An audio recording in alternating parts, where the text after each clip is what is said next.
कपड़े धोने का बड़ा शौक था। कभी नल के नीचे तो कभी तालाब के पास। अरे मेरी नीली वाली लुंगी नहीं दिख रही है।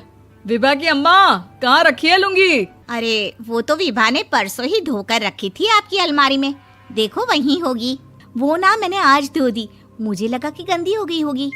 अरे कैसे गंदी हो गई थी? उसे तो मैंने पहना भी नहीं। हे भगवान, इस लड़की के कपड़े धोने की आदत से परेशान हो गया हूँ मैं।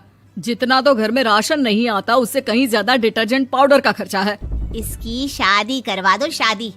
जाए अपने घर में ही करे काम, फिर चाहे घर के कपड़े धोने हो या पूरे गांव के। हाँ ठीक बोल रही हो, देखता हूँ मैं कोई लड़का। वो दिन भी आ जाता है जब विभा को देखने लड़के वाले आ जाते हैं। लड़की मुझे अच्छी लगी। होने वाली सास कहती है, बेटी अगर कुछ पूछना है तो पूछ लो। वैसे तो हमारी लड़की बहुत ही शर्मीली है, जो बोल दो वो मान लेती है, इसे क्या पूछना होगा। अरे कैसी बात कर रही हो माँ, मुझे इन लोगों के घर रहना है, सवाल तो कई है। हाँ हाँ बेटा, पूछ लो ना, क्या पूछना है। आप लोगों के घर कपड़े कौन धोता है? सास का मुंह बन जाता है। देखो, अगर तुम ये कहना चाहती हो कि तुम्हें कपड़े धोने नहीं आते तो सुन लो, कपड़े मैं ही धोती हूँ, लेकिन तुम्हारे आ जाने के बाद मैं रुमाल तक नहीं धोऊंगी। अरे चुप रहना भाग्यवान, बहू बेचारी घर आई नहीं, उसे डराना शुरू कर दिया। वो क्या है ना बिटिया, अभी तक तो ये कल्लू की माँ ही धोती थी, लेकिन अब तुम्हारे पापा तो दहेज में वॉशिंग मशीन देंगे ही। तभी विभा की माँ बोल पड़ती है, सवाल भी पूछा तो क्या। वैसे भाई साहब, मशीन की तो फिर भी कपड़े धोने की कैपेसिटी होती है। मतलब जो बिटिया दे रहे हैं ना विभा, इसे कपड़े धोने का बहुत शौक है। ये आप लोगों के क्या, आस पड़ोस गांव मोहल्ले सबके कपड़े धो दे और उफ तक ना करे।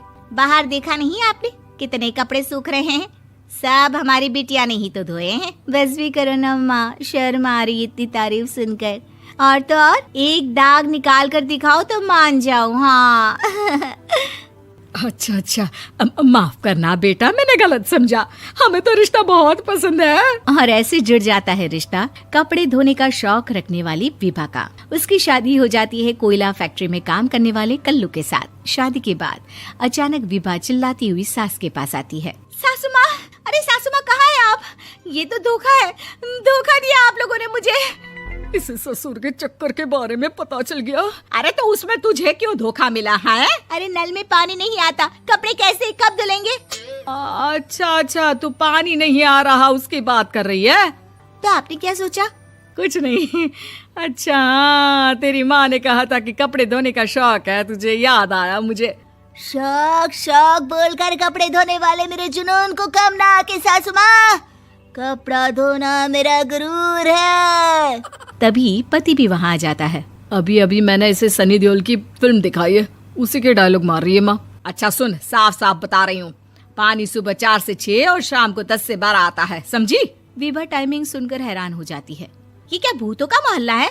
सुबह 4 बजे उठकर कौन कपड़े धोता है? 4 बजे टंकी में पानी जाता है, फिर सारा दिन धोना ना, किसने मना किया? अरे कैसी बात कर रही हैं? 200 लीटर की टंकी में कितने कपड़े धो लूंगी मैं? सुबह ही उठ जाऊंगी मैं। अब क्या था, विभा सुबह 4 से लेकर रात के 12 बजे तक कपड़े ही धोती रहती। एक रोज सास पड़ोस से निकलकर कहीं जा रही होती है कि साथ वाली कहती है, हाँ कल्लू की माँ, जरा ये बताओ कि 2 साड़ी है, 2 ब्लाउज और एक पेटीकोट और एक नाड़े वाला लंबा कच्छा। हाँ तो? अरे तो क्या, कितना लोगी धुलाई ये बताओ। धोबन दिख रहे हैं हम क्या? हमारे पति सरकारी नौकरी से अभी रिटायर हुए हैं और बेटा सुपरवाइजर है कोयला फैक्ट्री में। धोबन समझ रखा है हमें? हाय रे कल्लू की अम्मा, माफ कर दो, वो तो मोहल्ले में यही सब बता रहे थे कि तुमने बहू को कपड़ा धुलवाने के काम में लगा दिया है। सास को पड़ोसन की बात सुनकर गुस्सा आ जाता है। वो घर पहुंचती है जहां घर के बाहर ही इतने सारे कपड़े सूख रहे होते हैं जितने कि किसी धोबन के घर पर। अरे ओ कल्लू की दुल्हन, हाँ निकल। माँ जी यहीं आ जाओ, बाथरूम में चादर धो रहे हैं हम। अरे अभी हम धोते हैं, तुमको बाहर निकलो। ये आस पड़ोस वाले बोल रहे हैं कि हम बहू से कपड़े धुलवा कर उसे कपड़ा धोने वाली बना दिए हैं। अरे छोड़ो ना माँ जी, किन लोगों की बातों में आती हो? आस पास के लोगों का तो काम ही होता है कि वो किसी तरह सास बहू को लड़ा दे। बहू सारे घर के कपड़े धोती है, ये क्या कम है? बोलिए। सास को भी लग जाता है कि वो बहू का ये सनकीपन नहीं छुड़वा सकती, इससे अच्छा है कि खुद ही चुप हो जाए।